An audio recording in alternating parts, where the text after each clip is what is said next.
الحمد لله نحمده ونستعينه ونستغفره ونؤمن به ونتوكل عليه ونعوذ بالله من شرور أنفسنا ومن سيئات أعمالنا من يهده الله فلا مضل له ومن يضلل فلا هادي له وأشهد أن لا إله إلا الله وأشهد أن محمدا عبده ورسوله أما بعد فإن خير الحديث كتاب الله وخير الهدي هدي محمد صلى الله عليه وسلم وشر الأمور محدثاتها وكل محدثة بدعة وكل بدعة ضلالة وكل ضلالة في النار.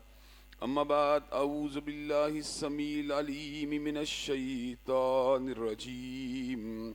هو الذي أرسل رسوله بالهدى ودين الحق ليظهره على الدين كله وكفى بالله شهيدا. ہر قسم کی تعریفات اللہ مالک الملک کے لیے ہیں جنہوں نے جنات اور انسان کو حقیقی معنوں میں اپنی پوجا، اپنی بندگی اور اپنی عبادت کے لیے بنایا ہے. جنات اور انسان کی تحلیق کا اصل مقصد یہی تھا کہ وہ بارگاہ رب العالمین میں آیا کریں، اپنی جبین نیاز کو مالک کائنات کی بارگاہ میں آ کے جھکایا کریں، اپنے دست سوال کو کبریا کی بارگاہ میں آ کے پھیلایا کریں، اپنی کمر کو حالت رکوع میں اس کی بارگاہ میں آ کے ہم کیا کریں، اسی کی تکبیر کی صداؤں کو بلند کیا کریں، اسی کی تحلیل کے آوازوں کو اجاگر کیا کریں، اسی کی تسبیح گیت گایا کریں. چنانچہ ارشاد ہوا وما خلقت الجن والانس الا لیعبدون، اور میں نے نہیں بنایا جنات اور انسان کو مگر اپنی پوجا، اپنی بندگی اور اپنی عبادت کے لیے. حمد و ثنا کے بعد عرب ہار بن گنت اور بے شمار درود و سلام ہوں اس ہستی اقدس و مقدس پر کہ جن کا نام نامی اور اسم گرامی محمد کریم صلی اللہ علیہ وعلی آلہ وصحبہ وبارک وسلم ہے. اللہ رب العزت نے سید ولد آدم کو اہل کائنات کی ہدایت اور ان کی رہنمائی کے لیے مبعوث فرمایا اور آپ کی ذات بابرکات کے ذریعے کائنات کی ہدایت اور ان کی رہنمائی کا بطریق احسن بندوبست فرمایا. اللہ رب العزت نے امام الہدیٰ علیہ الصلوۃ والتسلیم کی سیرت طیبہ میں طرح طرح کی خصوصیات کو ودیعت فرما دیا تھا اور گوناگوں قسم کی صفات کو آپ کی ذات اقدس مقدس کا حصہ بنا دیا تھا. اور ان باتوں سے بڑھ کر یہ کہ میرے آقا کی زندگی میں کوئی صبح ایسی نہیں آئی، کوئی شام اور کوئی رات ایسی نہیں آئی، دکھوں کی کوئی گھڑی اور شکل لمحہ ایسا نہیں آیا جب مالک کائنات نے اپنی تائید کو، اپنی حمایت و نصرت کو آپ کے شامل حال نہ فرمایا ہو. اور ان تمام باتوں سے بڑھ کر یہ کہ عرش کرب نے اپنی آخری کتاب حمید کو سید العرب والعجم، امام المتقین والابرار، حضرت اشرف الانبیاء والمرسلین، جناب خاتم النبیین محمد کریم صلی اللہ علیہ وسلم کے قلب تر پر نازل فرما دیا تھا. اسی کتاب حمید کے ایک انتہائی اہم عنوان جس کا تعلق خود حضرت رسول اللہ صلی اللہ علیہ وسلم کی ذات اقدس کے حوالے سے ہماری ذمہ داریوں کے ساتھ ہے، اپنی چند گزارشات اور معروضات کو پیش کرنے کا سلسلہ جاری و ساری ہے.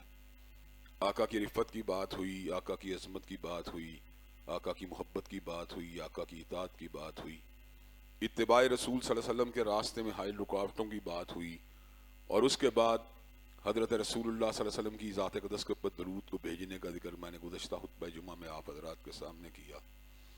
آج میں اس گفتگو کے آخری حصے کو آپ حضرات کے سامنے رکھنے کے لیے اس کا آغاز کرنے جا رہا ہوں کہ نبی کریم صلی اللہ علیہ وسلم کا ہمارے اوپر ایک اور بھی حق ہے، اور وہ حق یہ ہے کہ جو دین اور نظام حیات اور جو نصب العین کائنات میں لے کے آئے اسے پوری کائنات میں ڈومینیٹ کرنے کے لیے ہم اپنی صلاحیتوں کو استعمال کریں. اور علماء دین کی بڑی تعداد جو ہے اس بات کو ذہنی طور پر تسلیم کرنے کے باوجود اس کے ابلاغ کے اندر کئی مرتبہ ہچکچاہٹ کا شکار ہو جاتی ہے، تذبذب کا شکار ہو جاتی ہے کہ نہ جانے لوگ اس کا کیا مطلب نکال لیں گے، شاید لوگ اس کو دنیا داری سمجھنا شروع ہو جائیں، شاید اس کا کوئی اور مفہوم نکالنا شروع ہو جائیں. لیکن حقیقت یہ ہے کہ دین جو ہے ڈومینیٹ ہونے کے لیے آیا ہے، پست ہونے کے لیے نہیں آیا. دین غالب آنے کے لیے آیا ہے، مغلوب ہونے کے لیے نہیں آیا. دین آگے لگنے کے لیے آیا ہے، پیچھے چلنے کے لیے نہیں آیا. لیکن افسوس کہ یہ حقیقت ہمارے نام نہاد پڑھے لکھے لوگوں کو سمجھ میں نہیں آتی. نام نہاد اس لیے کہا کہ یعلمون ظاہرا من الحیات الدنیا وہم من الآخرۃ ہم غافلون، کہ دنیا کی زندگی وہ جانتے ہیں لیکن آخرت سے غافل ہیں. ان کے نظروں کے اندر حقیقت وہ ہے جو ٹینجیبل ہو، جس کو محسوس کیا جا سکے، اور جس کی پرسپشن دل کے اندر ہو، دماغ کے اندر ہو، ارواح کے اندر ہو، وہ اس حقیقت کو تسلیم کرنے کے پر آمادہ نہیں ہوتے۔ ان کے نزدیک علماء حق جو ہیں وہ ذہنی مغالطے کا شکار ہیں، ذہنی الجھاؤ کا شکار ہیں۔ وہ ہر حادثے کو، ہر واقعے کو، ہر تنبیہ کو اتفاق قرار دیتے ہیں۔ زلزلہ آ جائے، زمین کی پلیٹیں گردش کر گئی تھی جی، کہیں آگ لگ جائے، فضائی تبدیلیوں کی وجہ سے، ہوائی تبدیلیوں کی وجہ سے آگ لگ گئی تھی، تو اصل بات یہ ہے کہ جو قوم فیضان سماوی سے محروم ہو جائے وہ برق و بہارات میں الجھ جاتی ہے۔ عقائد، دینیات، معاملات، معیشت، اس طرح کے معاملات کے اندر اس کا جو ویژن ہونا چاہیے وہ نہیں ہو پاتا۔ حالانکہ ایمانیات کے بھی کچھ تقاضے ہیں کہ ان حقائق کو تسلیم کیا جائے جن کو اللہ اور اس کے رسول نے بیان کیا ہے، اور ایمانی حقائق ایسے حقائق نہیں ہوتے جن کو فقط آپ بیان کریں، بلکہ ان کے تجربات، مشاہدات آئے روز جاری رہتے ہیں۔ انسانوں کی زندگیوں میں آنے والی مشاکل، ان کی زندگیوں میں آنے والے مصائب، اجتماعی مشکلات کا جو آپ کے گناہوں کے ساتھ تعلق ہے، یہ ایک ایسی بدیہی حقیقت ہے جس کو ٹالنا ممکن ہی نہیں، لیکن اس کے باوجود بھی لوگ ٹالتے رہتے ہیں، اس کے باوجود بھی لوگ اس بات کا انکار کرتے رہتے ہیں۔ شیطان لعین انسان کو کبھی سیدھے رستے کے پر آنے کے لیے جو ہے اس کے لیے راستہ کھلا نہیں چھوڑتا، اس کے شعور پہ، اس کی نفسیات پہ، اس کی عقل پہ، اس کی ہرد پہ، اس کی سوچ و فہم کے پر ہمیشہ ان سے پلے کرتا رہتا ہے۔ کوئنسیڈنس، اتفاق، حادثہ، فضائی تبدیلیاں، ہوائی تبدیلیاں، زمین کی پلیٹیں، یہ ساری کی ساری باتیں کہہ کے، بیکٹیریا، وائرس، اس قسم کی باتیں کر کے، عقل، فہم، کاروباری شعور کا نہ ہونا، یہ باتیں کر کے انسان کو وہ کنفیوز کرتا رہتا ہے۔ حالانکہ یہ ایسی باتیں ہیں جن کو جانچنا کچھ مشکل نہیں کہ کاروباری ترقی کے اندر ہو سکتا ہے کہ مجھ سے کوئی مس کیلکولیشن ہو جائے، یا میں جو ہوں کاروباری شعور سے کسی اعتبار سے کمزور نکل آؤں، لیکن کئی لوگ مجھ سے بھی زیادہ کمزور ہیں، وہ مجھ سے زیادہ امیر ہیں۔ اس کا مطلب یہ ہے فقط کاروباری شعور آپ کے مالی مفادات کو یا مال کی بڑھوتری کے اندر اہم نہیں ہوتا، نہ ہی نقصانات کی اصل اساس جو ہے آپ کا کاروباری شعور یا ذہانت ہوتی ہے۔ یہ سارے کے سارے واقعات من جانب اللہ ہوتے ہیں۔ حضرات گرامی قدر، ایک دو باتیں آپ حضرات کے سامنے چلتے چلاتے، چونکہ لاس اینجلس کی آگ والی بات بھی دماغ میں گھومتی ہے، اس کے اوپر بھی تبصرے بھی سننے کو ملتے ہیں کہ فضائی تبدیلیاں تھیں، مولوی ہر چیز کو جو ہیں وہ اللہ تعالیٰ کی ذات کا جوڑ دیتے ہیں۔ حضرات گرامی قدر، جب آپ قرآن مجید کا مطالعہ کرتے ہیں تو قوم عاد کے اوپر آنے والی آندھیوں کا ذکر بھی وہاں پہ ملتا ہے، قوم سمود کے اوپر آنے والی چیخ کا بھی وہاں ذکر ملتا ہے، قوم لوط اور قوم سدوم کے اوپر گرنے والے پتھروں کا بھی ذکر ملتا ہے، قوم مدین کے اوپر آنے والی چنگھاڑ کا بھی ذکر ملتا ہے، فرعون کے اوپر آنے والے طوفان کا بھی ذکر ملتا ہے، ٹڈیوں کی بارش کا بھی ذکر ملتا ہے، خون کا بھی ذکر ملتا ہے، اس کے گھر کے آب ہونے کا بھی ذکر ملتا ہے۔ اس کے بعد قارون کا بما خزانہ زمین میں دھنس جانے کا بھی ذکر ملتا ہے۔ اگر کوئی بندہ دینیات یا ایمانیات کا انکار کر دے تو ہر چیز کو یہ کہہ سکتا ہے اتفاق تھا، آندھی آ گئی، آندھیاں اڑاتی رہتی ہیں، قوم عاد کو بھی اڑا دیا۔ کوئی چیز چنگاڑ جو ہے اس کی بھی بات ہو سکتی ہے کہ زمین میں کوئی گھون جو ہے پیدا ہو سکتی ہے، قومیں اڑتی رہتی ہیں، وہ بھی اتفاق ہوگا۔ آسمان سے کسی وقت جو ہے اولے گرتے ہیں تو پتھروں کی بارش بھی قوم سمود کے اوپر ہو گئی ہوگی۔ تو حضرات گرامی قدر، چیزوں کو اگر آپ اگنور کرنا چاہیں تو آپ ہر چیز کو اگنور کر سکتے ہیں، وگرنہ حقیقت یہ ہے وَمَا تَسْقُطُ مِن وَرَقَةٍ إِلَّا يَعْلَمُهَا، زمین کے اوپر گرنے والا کوئی پتا بھی اس کے حکم اور اس کے علم کے بغیر نہیں گرتا۔ مَا أَصَابَ مِن مُصِيبَةٍ إِلَّا بِإِذْنِ اللَّهِ، انسان کی زندگی میں آنے والی کوئی تکلیف ایسی نہیں جو اللہ کے امر کے بغیر آتی ہو۔ ظَهَرَ الْفَسَادُ فِي الْبَرِّ وَالْبَحْرِ بِمَا كَسَبَتْ أَيْدِي النَّاسِ، خشکیوں تریوں کے اندر انسانوں کے نامہ یا مال کی سیاہی کی وجہ سے جو ہے فساد ظاہر ہو جاتا ہے۔ چنانچہ ہر وقت اپنے دماغ کو جو ہے اتفاقات، کوئنسیڈنسز، سائنٹیفک حقائق کے پیچھے بھگا کر اللہ کے عقاب، اللہ کی گرفت، اللہ کا تصرف، اللہ کے غلبے کو ریفیوٹ کرنے کی کوشش کرنا، یہ فقط شیطانی ہیلہ ہے، اس سے بڑھ کے کوئی دوسری بات نہیں۔ شیطان نے اللہ سے یہ بات کہی تھی کہ اللہ تعالیٰ میں تیرے بندوں کو سیدھے راستے پہ نہیں آنے دوں گا، آگے سے پکڑوں گا، پیچھے سے پکڑوں گا، دائیں سے پکڑوں گا، بائیں سے پکڑوں گا، اور ان میں سے اکثر لوگ نہ شکرے ہی نکلیں گے۔ تو اللہ نے کہا تھا پھر کر لے جو کرنا ہے، اور اللہ نے قرآن مجید میں جو ایک ایسی بات کہی ہے جس کا ذکر میں نے پہلے بھی بطور عبرت کئی مرتبہ آپ کے سامنے کیا ہے، آج فقط یاد دہانی کے لیے دوبارہ بھی آپ کے سامنے کر دینا چاہتا ہوں. ابلیس بے ایمان جھوٹا ہے، مکار ہے، دغے باز ہے، لیکن اللہ تعالیٰ نے بھی اس کی ایک بات کی توثیق کی کہ ابلیس نے جو اپنے ڈٹرمینیشن کا اظہار کیا تھا، جس عزم کا اظہار کیا تھا، اسے اس کو پورا کر دیا. وَلَقَدْ صَدَّقَ عَلَيْهِمْ إِبْلِيسُ ظَنَّهُ وَلَقَدْ صَدَّقَ عَلَيْهِمْ إِبْلِيسُ ظَنَّهُ فَاتَّبَعُوهُ إِلَّا فَرِيقًا مِّنَ الْمُؤْمِنِينَ. اور البتہ یقیناً ابلیس نے اپنا گمان پورا کر دکھایا، اور البتہ یقیناً ابلیس نے اپنا گمان پورا کر دکھایا. فَاتَّبَعُوهُ إِلَّا فَرِيقًا مِّنَ الْمُؤْمِنِينَ، اور سارے ہی اس کے پیچھے لگ گئے مگر مومنوں کی ایک جماعت بچ گئی. حضرات گرامی کا دوست جو کمٹمنٹ کی تھی، قدم کیا، ڈٹرمینیشن کی تھی کہ میں نہیں چھوڑوں گا اس کو، وہ اس کے اوپر پوری طرح کاربند ہے. انسان کو کنفیوز کرنا، وسوسے کے اندر مبتلا کرنا، اس کے ایمان میں ڈاؤٹس کو پیدا کرنا، اس کا اللہ کے ساتھ لنک کو کمزور کرنے کی کوشش کرنا، اس کی عقائد میں رہنا، اس کا عبادات میں رہنا، معاملات میں رہنا، کاروبار میں رہنا، شہوات میں رہنا، وہ جاری رہے گا. کون بچے گا؟ فَاتَّبَعُوهُ إِلَّا فَرِيقًا مِّنَ الْمُؤْمِنِينَ، مگر مومنوں کی ایک جماعت ایسی ہے جو اس سے بچ جائے گی. اللہ کے اوپر مضبوط ایمان کی وجہ سے اور اللہ کے اوپر مضبوط بھروسے کی وجہ سے مومنوں کی ایک جماعت جو ہے وہ بچ جائے گی اس کے شر سے، اس کے فریب سے، اس کے دجل سے، اس کی دغا بازیوں سے. وگرنہ ابلیس تو اپنے پورے ٹارگٹ کے اوپر ڈٹا ہوا ہے. اس نے اس بات کا پکا جو ہے عزم کیا ہوا ہے کہ میں نے انسان کو اور اس کی ساری جتنی حضرت آدم علیہ السلام کی اولاد ہے سب کو میں نے بہکا کے جہنم میں پھینک دینا ہے. اللہ نے اس بات کو جو ہے بطور وارننگ بھی ذکر کیا، یا بنی آدم لا یفتننکم الشیطان کما اخرج ابویکم من الجنہ ینزع عنہما لباسہما لیریہما سوآتہما انہ یراکم ہوا وقبیلہ من حیث لا ترونہم. او بنی آدم، او آدم کے بیٹو، تمہیں شیطان فتنے میں مبتلا نہ کر دے جس طرح اس نے تمہارے آبا کو، تمہاری ماں کو، تمہارے باپ اور تمہاری والدہ کو دھوکے کے اندر مبتلا کیا. کیا ہوا پھر؟ کما اخرج ابویکم من الجنہ، اسے تمہارے ماں باپ کو جنت سے باہر نکلوا دیا. ینزع عنہما لباسہما، ان دونوں کے لباسوں کو بھی اتروا دیا. لیریہما سوآتہما، تاکہ ان کے پردے کو ظاہر کر دیا جائے.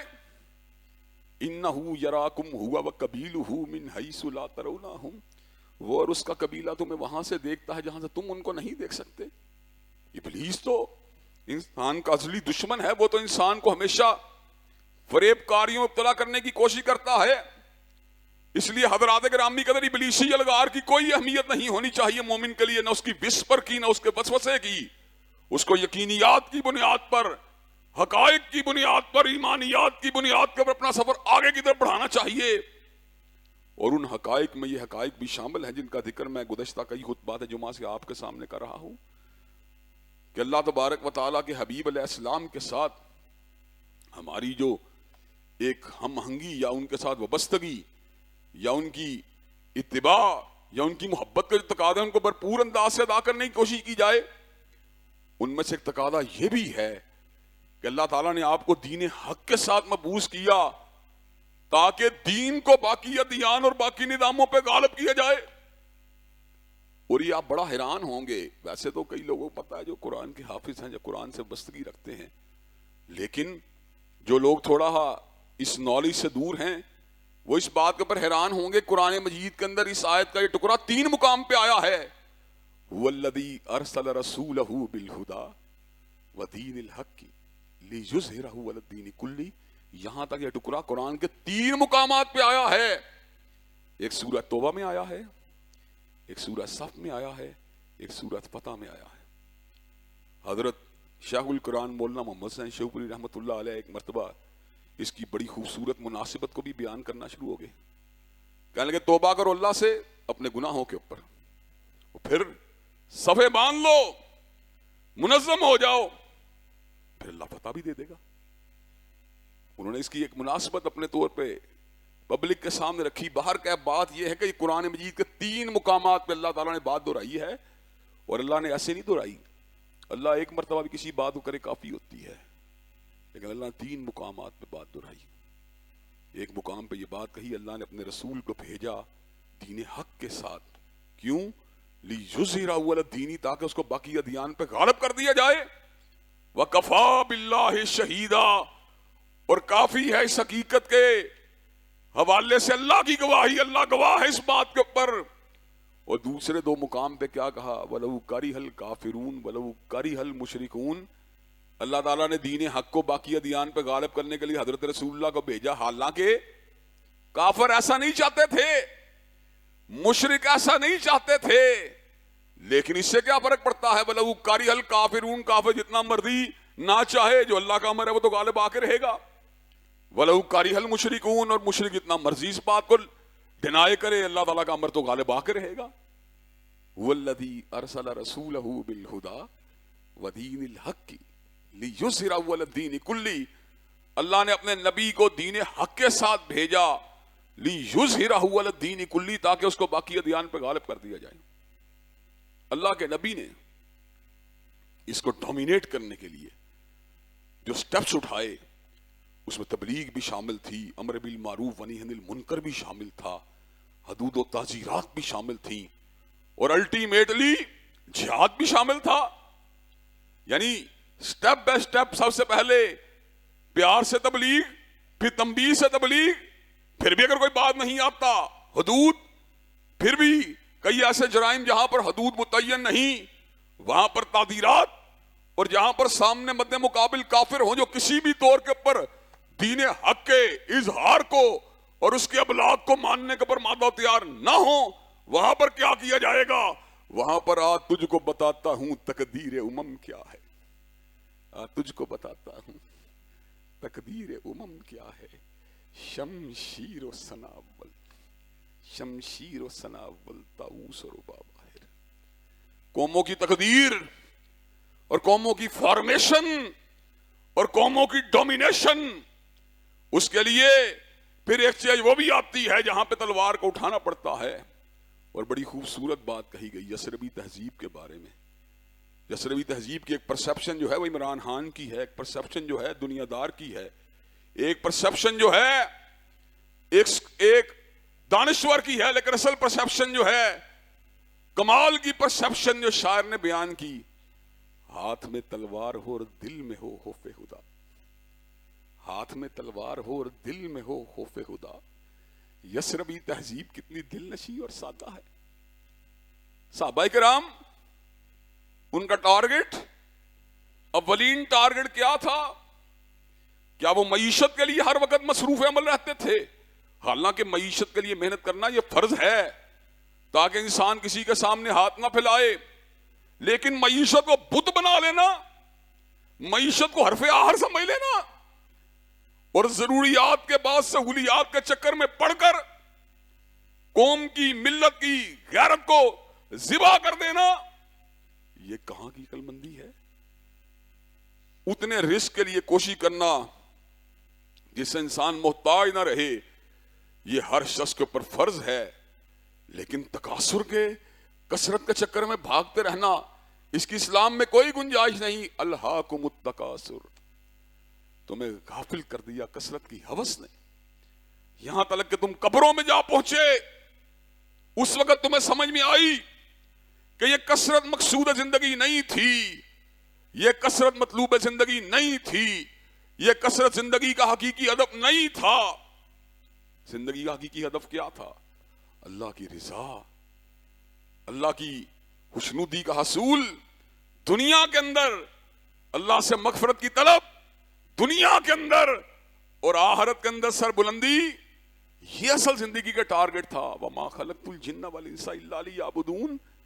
زندگی کا مقصد تو یہ تھا کہ جن و انس اللہ تبارک و تعالیٰ کی پوجا کریں, اس کی بندگی کریں, اس کی عبادت کریں. لیکن اس مقصد سے انحراف کرنے والے لوگوں کا انجام اور اس مقصد کے پر چلنے والے لوگوں کا انجام اللہ نے دونوں کا ذکر فرما دیا.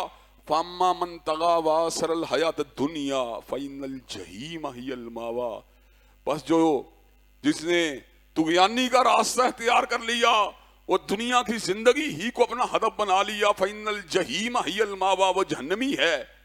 واما من خاف مقام ربہ، واما من خاف مقام ربہ، واما من خاف مقام ربہ ونہى النفس عن الہویٰ فإن الجنۃ ہی الماویٰ۔ اور جو اللہ کے سامنے کھڑے ہونے سے ڈر گیا، جو رب کے سامنے کھڑے ہونے سے ڈر گیا، وَنَهَى النَّفْسَ عَنِ الْهَوَىٰ، اور اس نے اپنی خواہش کو دبا لیا، فَإِنَّ الْجَنَّةَ هِيَ الْمَأْوَىٰ، ایسا جنتی ہے۔ حضرات گرامی قدر، سب سے اعلیٰ مقام دنیا کے اندر بیت اللہ ہے، اور بیت اللہ کے اندر سب سے اعلیٰ جگہ مطاف ہے، اور مطاف کے اندر سب سے جو اہم ترین مقام ہے وہ حجر اسود اور رکن یمانی کا درمیانی ایریا ہے۔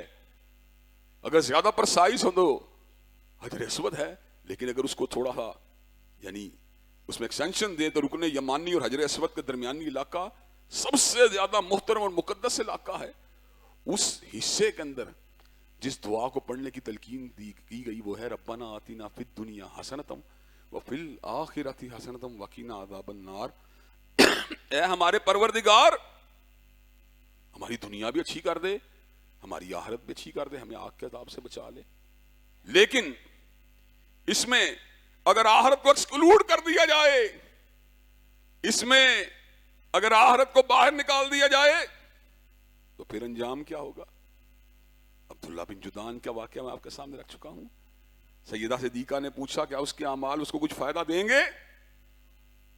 یعنی اس کو الیبوریٹ کیا جائے، کیا وہ بخشا جائے گا، کیا اس کے اعمال اسے کچھ فائدہ دیں گے؟ تو حضرت رسول اللہ صلی اللہ علیہ وسلم نے اس کے بارے میں کیا کہا؟ عائشہ، اس نے کبھی نہیں کہا تھا کہ قیامت کے دن میری خطاؤں کو معاف کر دے۔ جس کا مقصود اللہ کے سامنے پیش ہو کے کامیاب ہونا نہیں ہے، وہ سکسیسفل نہیں ہو سکتا، وہ کامیاب نہیں ہو سکتا۔ بل تؤثرون الحیات الدنیا والآخرۃ خیر وابقی ان ھذا لفی الصحف الاولی صحف ابراہیم وموسیٰ۔ تمہاری نظر میں تو اصل زندگی دنیا کی زندگی ہے۔ بل تؤثرون الحیات الدنیا والآخرۃ خیر وابقی، حقیقت میں زندگی تو آخرت کی ہے جو بہتر بھی ہے اور باقی رہنے والی بھی ہے۔ یہ زندگی ڈکلائن کی طرف ہے، جوانی کو ڈکلائن، صحت کو ڈکلائن، جدائیوں کے اندر اضافہ۔ وہاں پہ کیا ہے؟ وہاں عروج ہی عروج ہے، عروج ہی عروج ہے، عروج ہی عروج ہے۔ اس میں فنا، والد آج مر گیا، آج ماں مر گئی، آج بھائی مر گیا، آج کسی حادثے کے اندر چھوٹا بچہ مر گیا، نعوذ باللہ من ذالک، اللہ ہر ایک کو عافیت دے۔ لیکن وہاں کیا ہے؟ بل تؤثرون الحیات الدنیا والآخرۃ خیر وابقی ان ھذا لفی الصحف الاولی صحف ابراہیم وموسیٰ۔ حقیقی زندگی اور بہتر زندگی اور باقی رہنے والی زندگی تو آخرت کی زندگی ہے۔ ان ھذا لفی الصحف الاولی صحف ابراہیم وموسیٰ، یہ حقیقت کوئی فقط قرآنی حقیقت نہیں۔ ان ھذا لفی الصحف الاولی، یہ حقیقت تو ایسی حقیقت ہے جو توریت کے اندر بھی مذکور تھی اور انجیل کے اندر بھی مذکور۔ حضرات گرامی قدر، ایک اور مقام جو بڑا ہی دردناک مقام ہے اور جس کی گریوٹی کو جب غور کیا جائے تو انسان کے قیمت اور رونگٹے کھڑے ہو جاتے ہیں۔ قل هل ننبئکم بالاخسرین اعمالا الذین ضل سعیهم فی الحیاۃ الدنیا وهم یحسبون انهم یحسنون صنعا اولئک الذین کفروا بآیات ربهم ولقائہ فحبطت اعمالهم فلا نقیم لهم یوم القیامۃ وزنا۔ اللہ فرماتے ہیں، کیا فرمایا؟ قل هل ننبئکم بالاخسرین اعمالا الذین ضل سعیهم فی الحیاۃ الدنیا، کیا میں تمہیں ان بدترین کاموں سے آگاہ نہ کریں؟ بدترین کام سے آگاہ نہ کریں؟ کیا بدترین کام ہے؟ الذین ضل سعیهم فی الحیاۃ الدنیا، جن لوگوں کی کل تگدو کا مطلوب و مقصود فقط دنیا ہے۔ وهم یحسبون انهم یحسنون صنعا، اور گمان ان کا یہ ہے کہ ہم بہترین کام کرنے کے اندر مصروف ہیں، حالانکہ حقیقت کے اندر بدترین کام کر رہے ہیں۔ تو اصل بات ہے، فیکٹ، حقیقت وہ ہے جو قرآنی حقیقت ہے، حقیقت وہ ہے جو ڈیوائن ریالٹی ہے، حقیقت وہ ہے جسے کتاب و سنت نے بیان کیا ہے، اور اس کے اندر اپنی صلاحیتوں کو، اپنے پوٹینشل کو، اپنے وسائل کو، اپنی ریسورسز کو، اپنی انرجی کو اس کے لیے ایلوکیٹ کرنا، اس کے اندر لگانا، یہ اصل کار خیر کی بات ہے۔ جوان جو ہوتا ہے اس میں پوٹینشل تو ہوتا ہے، کئی لوگوں کا پوٹینشل جو ہے وہ جہاد میں گزر گیا، کئیوں کا تبلیغ و دعوت میں گزر گیا، کئیوں کا شب زندہ داری میں گزر گیا، اشراق پڑھنے میں گزر گیا، عمرے کرنے میں گزر گیا، اور حج کرنے میں گزر گیا، مال حلال کے کسب میں گزر گیا، اور کئی لوگ گندے پروگراموں میں گزر گیا۔ کئیوں کا یہی پوٹینشل جو ہے یہ عورتوں کو چھیڑنے میں گزر گیا، کئیوں کا زناکاری میں گزر گیا، کئیوں کا شراب نوشی میں گزر گیا۔ پوٹینشل تو دونوں کے پاس ایک جیسا تھا، لیکن کسی نے اس کو صحیح معنوں میں پوزیٹیو استعمال کیا، کئیوں نے اس کو ویسٹ کر دیا۔ اللہ تعالیٰ اسی لیے فرماتے ہیں الم نجعل لہ عینین ولسانا وشفتین وہدیناہ النجدین، میں نے دیکھنے کے لیے آنکھیں تو ہر کسی کو دی ہیں، ولسانا وشفتین، اور بولنے کے لیے زبان بھی ہر کسی کو دی ہے، وہدیناہ النجدین، نیکی برائی کے راستوں کو بھی واضح کر دیا ہے، انا ہدیناہ السبیل اما شاکرا و اما کفورا، ہم نے راستہ تو متعین فرما دیا ہے، اب بندے کی مرضی ہے شکر گزار بن جائے یا نافرمان بن جائے، تو بندے کا ڈیسیژن ہے، اسی کی بنیاد کے اوپر آخرت کے نتائج مرتب ہوں گے، اسی کی بنیاد کے اوپر رزلٹ شیٹ آپ کو ملے گی۔ حضرات گرامی قدر، ان کاموں میں سے ایک کام جس کا ذکر اللہ وحدہ لا شریک لہ نے بتلایا وہ یہ ہے کہ دین حق کو ڈومینیٹ کرنے کے لیے اپنے وسائل کو استعمال کیا جائے، اپنی صلاحیتوں کو استعمال کیا جائے، اس کے غلبے کے لیے وقف رہا جائے۔ سچی بات یہ ہے کتنے لوگ ہیں جو دین قیم کو ڈومینیٹ کرنے کے لیے وقف ہیں، ہم تو اس کو اللہ معاف کرے گھرانے کے لیے وقف ہیں۔ مدرسہ بن رہا ہوتا ہے، ساتھ نالا گزار رہے ہیں۔ میں نے سمندری کا ذکر پچھلی دفعہ بھی کیا تھا، بعد میں وہاں کچھ مسلم لیگ کے لوگوں نے مجھ سے رابطہ کیا کہ جی آپ کو غلط انفارمیشن دی گئی ہے، میں نے کلپ جو ہے اس کو اپلوڈ نہیں کیا، دوبارہ وہاں پہ جناب انویسٹیگیشن کے لیے اپنے دوستوں ساتھیوں کو بھیجا، انویسٹیگیٹ کر کے آئے، کہنے لگے نالا جو ہے بالکل مسجد کے ساتھ جس طرح جوڑا ہوا انہوں نے، اور جناب اس کی سیپیج جو ہے وہ اس سے وہاں پہ مدرسے کے اندر جہاں بچے پڑھتے ہیں وہاں پہ آ رہی ہے۔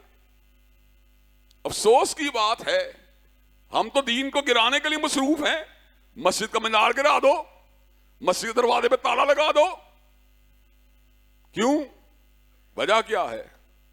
بس یہاں بھی ایک دو مرتبہ ایسے واقعات ہوئے جی آپ کے سپیکر کی بات جو ہے ہمارے گھر میں آئی، ہم نے کہا ہم تو کوئی اضافی جو ہے وہ اذان کے علاوہ الفاظ میں نہیں بولتے، باپ بھی ہیں، آپ کو پتا اس طرح کی بات یہاں سے ہوتی نہیں، لیکن نہیں، جمعے کی آواز تو آ رہی ہے، جمعے کے ٹائم کیا مرد کو وہاں اپنے گھر میں ہونا چاہیے، اس کو تو مسجد میں ہونا چاہیے، لیکن جہاں پر کوئی ڈسٹربنس والی بات نہیں وہاں پر بھی ہم سیٹسفائیڈ نہیں، مسجد کو بند کر دو، مدرسے کو تالا لگا دو، مولوی کو تنقید کا نشانہ بنا دو، اس لیے کہ یہ ہمیں جو ہیں عیاشی سے روکتے ہیں، فحاشی سے روکتے ہیں، منکرات سے روکتے ہیں۔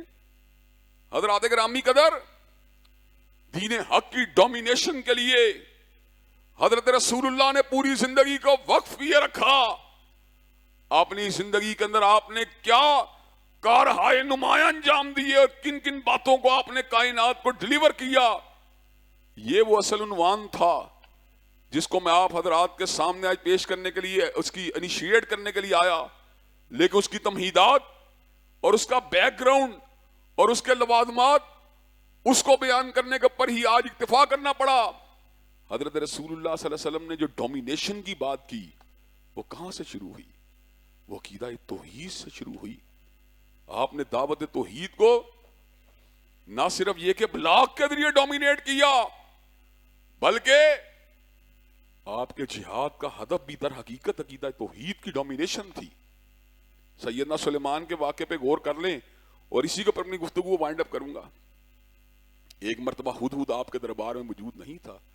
فقال ما لی لا اری الہدہد ام کان من الغائبین. ہدہد نظر نہیں آ رہا, کہاں پہ غائب ہو گیا ہے. لَأُعَذِّبَنَّهُ عَذَابًا شَدِيدًا أَوْ لَأَذْبَحَنَّهُ أَوْ لَيَأْتِيَنِّي بِسُلْطَانٍ مُبِينٍ. میں اس کو بڑا شدید پنشمنٹ دوں گا یا اس کو ذبح کر دوں گا.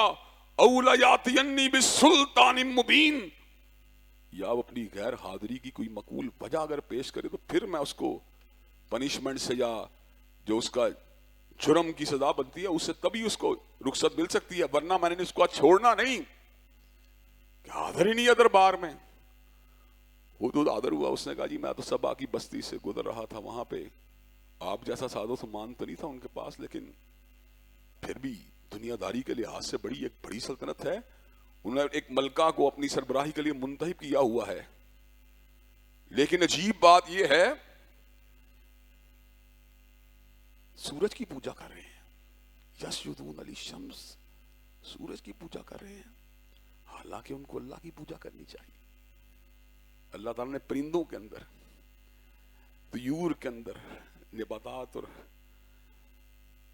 اشجار کے اندر اور پتھروں کے اندر یہ حس ودیت کی ہے کہ وہ اللہ کی معرفت کو رکھتے ہیں, لیکن انسان کتنا ناک پتندیش ہے, یہ غیر اللہ کے آگے جھک جاتا ہے. اللہ نے ایک مقام پہ پتھروں کا ذکر کیا اور یہ بات کہی وَإِنَّ مِنْهَا لَمَا يَهْبِطُ مِنْ خَشْيَةِ اللَّهِ. کئی پتھر ایسے ہیں خوف خدا کی وجہ سے جب کبھی لیتے ہیں زمین کے اوپر گر جاتے ہیں. لیکن انسان کبھی شجر کے سامنے, کبھی حجر کے سامنے, کبھی اجرام سماویہ کے سامنے حضرت رسول اللہ کی دعوت کا پہلا نقطہ جو جملہ انبیاء کی دعوت کا نقطہ حقیقی تھا وہ کیا تھا؟ وَمَا أَرْسَلْنَا مِن قَبْلِكَ مِن رَّسُولٍ إِلَّا نُوحِي إِلَيْهِ وَمَا أَرْسَلْنَا مِن قَبْلِكَ مِن رَّسُولٍ إِلَّا نُوحِي إِلَيْهِ أَنَّهُ لَا إِلَٰهَ إِلَّا أَنَا فَاعْبُدُونِ. کہ آپ نے وہی دعوت دی جو جملہ انبیاء کی دعوت تھی. حضرات گرامی کی دعوت کیا تھی؟